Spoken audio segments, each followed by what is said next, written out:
Hello everyone সকলকে আমাৰ উন্নতি ভিডিঅ'লৈ স্বাগতম জনাইছো। আজি আমি ডিসকাস কৰিম past continuous tense। কন্টিনিউয়াস শব্দটোৰ অৰ্থ হৈছে চলি থকা। কোনো এটা কাম চলি থকা বুজালে আমি কি কৰো কন্টিনিউয়াস টেন্সত লিখো। অৰ্থাৎ past continuous হৈছে অতীতত কোনো এটা কাম চলি থকা বুজালে। এটা চোৱা মই লিখিছো অতীতত কোনো এটা কাম চলি থকা বুজালে তাক কি কৰো আমি past continuous tenseত লিখো। এতিয়া চোৱা past continuous tenseত লিখিবলৈ হলে আমি তাৰ গঠনটো জানিব লাগিব। past continuous tenseত বাক্য এটা কেনেদৰে লিখে তাৰ past continuous tenseৰ গঠনটো চাই লোৱা। চোৱা আমি জানো যে সেন্টেন্স এটাৰ প্ৰথমতে আমি কি লিখো সাবজেক্ট লিখো, তাৰপিছত past continuous tenseৰ ক্ষেত্ৰত কি হ'ব was নাইবা were, তাৰপিছত কি হ'ব মেইন ভাৰ্বৰ লগত ing, তাৰপিছত অবজেক্ট। এতিয়া চোৱা was আৰু were কাৰ লগত ব্যৱহাৰ হয় এটো আমি জানিব লাগিব।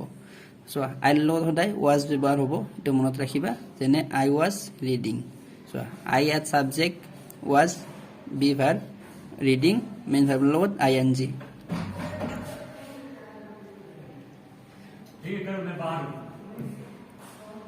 মেইন ভাৰ্বৰ লগত ing I was reading।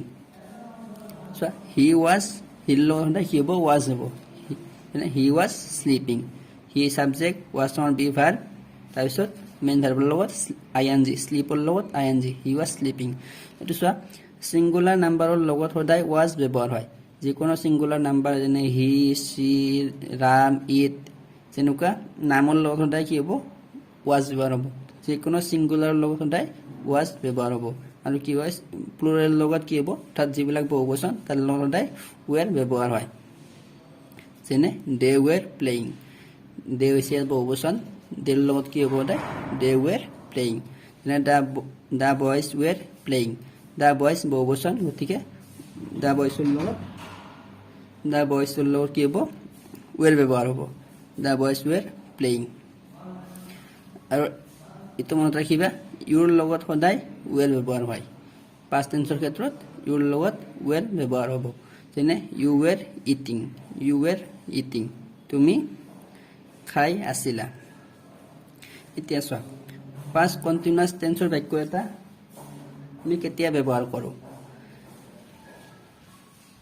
চোৱা ধৰিলা মই শুই আছিলো, যদি কওঁ যে মই শুই আছিলো এই কথাটোৰ কোনো অৰ্থ নাথাকিব, ইয়াৰ দ্বাৰা কোনো অৰ্থ নুবুজাব যে মই শুই আছিলো। ইয়াৰ আগত কিবা এটা ঘটনা আৰু থাকিব লাগিব, তেতিয়া মানে গোটেই সেন্টেন্সটো মানে অৰ্থ এটা বুজাব। ধৰি লোৱা যে ৰামে যেতিয়া আহিছিল মই শুই আছিলো, তেতিয়া মানে কিবা এটা অৰ্থ বুজাইছে যে ৰামে যেতিয়া আহিছিল মই শুই আছিলো। অৰ্থাৎ I was sleeping when Ram came, Ram যেতিয়া আহিছিল মই শুই আছিলো। অৰ্থাৎ যেতিয়া আমি past continuous tenseৰ বাক্য এটা লিখিম তাৰ আগত কিবা এটা আৰু ঘটনা থাকিব লাগিব। ধৰি লোৱা তোমাক কোনোবাই কল কৰিছিলে, তুমি কলটো ৰিসিভ কৰিব পৰা নাই, তাৰ পিছত যেতিয়া তুমি ফোনত এই মানুহজনক পাবা তেতিয়া তুমি কি ক'বা যে তুমি যেতিয়া কল কৰিছিলা মই পঢ়ি আছিলো বুলি যদি অনলি কওঁ তেতিয়া কিন্তু অৰ্থ এটা নুবুজাব বাক্যটোৰ।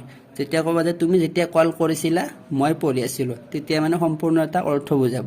অৰ্থাৎ আমি ইয়াৰ পৰা এইটো বুজিলো যে past continuous tenseৰ লগত যিকোনো এটা আৰু ঘটনা জড়িত হৈ থাকিব, তেতিয়াহে আমি past continuous tense ব্যৱহাৰ কৰিম।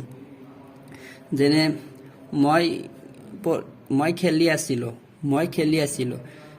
আছিলো বুলি আমি কেতিয়া ক'ম তাৰ আগত ইয়াৰ লগত কিবা এটা ঘটনা থাকিব লাগিব।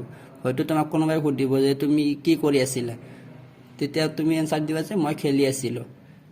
কেতিয়া খেলি আছিলা, ধৰি লোৱা যে তোমালোকৰ ঘৰলৈ কোনোবা আহিছে, তেতিয়া তুমি ঘৰত নাই, তেতিয়া তুমি এনসাৰটো কি দিবা যে যেতিয়া আপুনি আহিছিলে তেতিয়া কি কম মই খেলি আছিলো, অৰ্থাৎ মই ঘৰত নাছিলো মই খেলি আছিলো। এনেকুৱা বাক্যবোৰ আমি কি কৰোঁ past continuous tenseত ব্যৱহাৰ কৰোঁ। আশা কৰিছো তোমালোকে ভালদৰে বুজি পাইছা।